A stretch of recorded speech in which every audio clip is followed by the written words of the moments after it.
قرآن تو کتاب ہدایت ہے، پھر اس نے ماضی کی داستانیں کیوں سنائی ہیں؟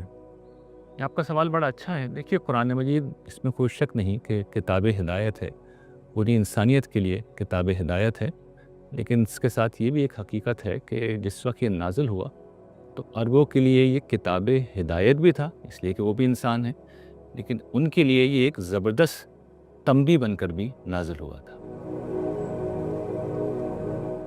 قرآن مجید کے ایک تنبیہ ہونے کا مطلب یہ تھا کہ اہل عرب کو عالم کے پروردگار نے اپنے پیغمبر محمد الرسول اللہ صلی اللہ علیہ وسلم کے ذریعے سے اپنا مخاطب بنا لیا تھا۔